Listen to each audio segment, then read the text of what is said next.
Tattoo by Benji. At magandang araw mga bossing. Ito yung pyesa natin for today's video. Yan. At bali yung pinapagawa ni bossing dalawang full leg piece na yung atake namin dito is tatlong tattoo artists. Yan. So babanatan namin ito ng one time lang mga bossing. Tatlo kami. Yan. Ganyan yung gusto ni bossing, mabilisan. Para yung yung sakit daw mabawasan. Yan. At ito nga mga bossing yung stencil natin, di kaya ng isang largaan, kaya may priyan tayo dito na konti. Yan mga bossing. At yung design ni boss medyo ma-details, so medyo magtatagal tayo dito sa lining mga bossing. Yan, keep watching lang tayo. Yan, dito priyan tayo mga bossing. Yun. At medyo may adjustment dito mga bossing. Ito na yung final stencil natin. Yan, Japanese traditional tattoo.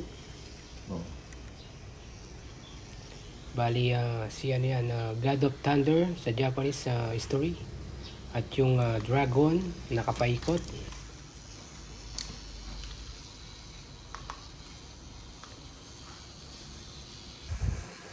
At dito na nga mga bossing, umpisahan na natin yung bakbakan. Yun. Dito ako sa bandang taas, yung mga tropa natin sa bandang baba. Yan. Bahala na kayo dyan. Alright. Yan, bali yung gamit nating liner dito. 9 round liner, tsaka 18 liner. Para medyo makapal yung line natin. At sa mga detail part, pwede tayong mag 7 liner. Yan mga bossing. At dito nga mga bossing, kasama natin si Boy Bula. Yan. At si Lolo. Yan. Mga veteranong nagtatato na sa Walking Street. Yan. At yung shop pala natin located at dating Walking Street, Fed Street, ngayon Agnes Balibago. Ayan mga bossing, yung gusto magpatatak dyan, pasal lang kayo. Tattoo by Benji, the original.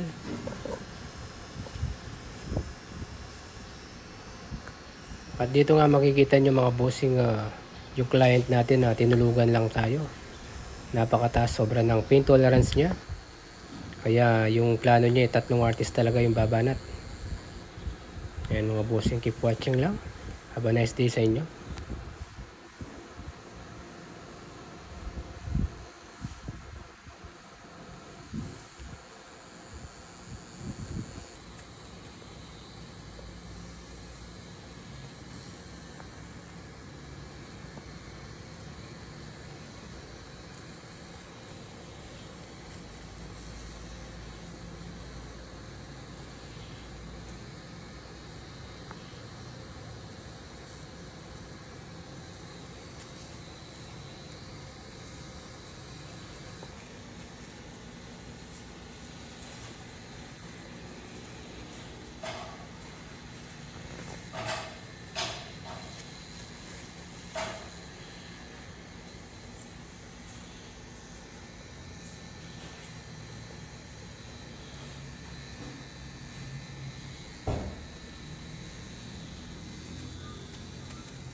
At yun, ito na yung lining natin na natapos din. Yun.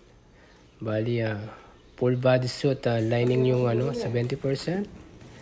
So, tatapusin na lang natin yan per session mga bossing. Thank you for watching. Have a nice day sa inyo. Yan, alright. Yellow.